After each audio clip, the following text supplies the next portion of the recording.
I don't consider myself an expert on classics. The Iliad is just something that has been a special interest of mine for years and years, and something that I have poked into a lot.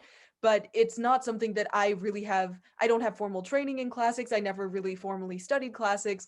I don't consider myself an expert at all. But I think what enabled me to write Aristos, despite that, is that the questions that I put into Aristos and the way that I interact with the story is my relationship with the Iliad. The questions that come up in songs like Slave Woman's Lament, the questions of what were these characters thinking and what was behind Briseis's lament for Patroclus, how can she be lamenting her captor, and where are these feelings coming from? Those are all questions that I had, and these are all my own confrontations with the text. And these are all reflective of the way that I grew up with the text. There are things like, I guess, with Odysseus, who became one of the major characters in the current draft. When I was first reading the Odyssey, I just saw him as this hero and I really admired him and I thought he was super cool. And as I got a more nuanced understanding of the Odyssey as I got older, I saw more of his complexities. I saw more of the morally gray sides of Odysseus.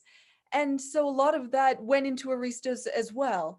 There's the sense that you start out with Odysseus being more of a two-dimensional stock character, and as someone who Achilles and Patroclus followed unquestioningly into war.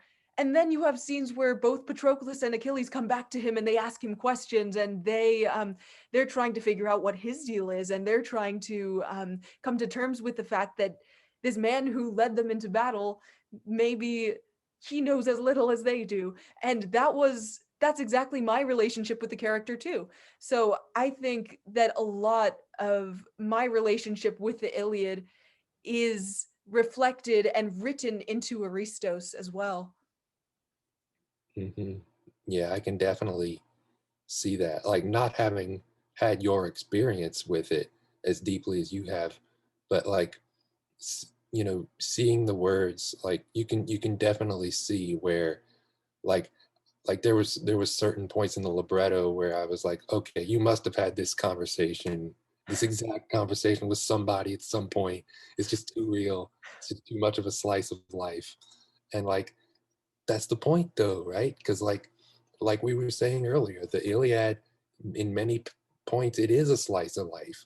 So Mm-hmm. like, why not bring our own lives into it? Mm-hmm. And like I can say as far as the music writing process, you feeling like you didn't know if you were, you know, you didn't have that much experience with classics.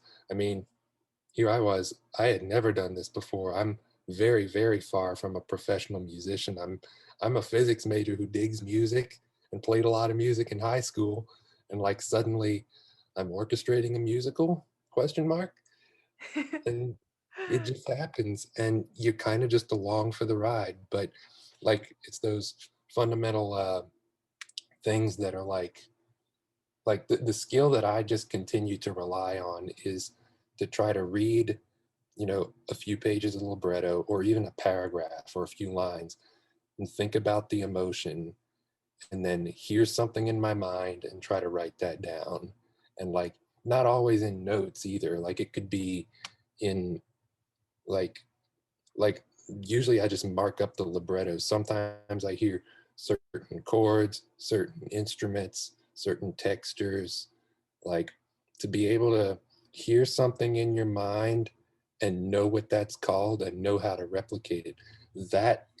That's really a skill that I got from jazz first and foremost Mm-hmm. because it's so Mm-hmm. much based on the ear. Like, and I would have never thought that that would be helpful in this context, but like I feel like that's something we could both say is that these disparate experiences in our lives that we never really thought anything of, like as we're creating art, it kind of gets pulled together and condensed Absolutely. and nucleated into something that makes sense and is meaningful and is a reflection of you as well as just the whole, I don't know, the whole everything. I think that's fascinating that we both didn't really come from musical theater backgrounds.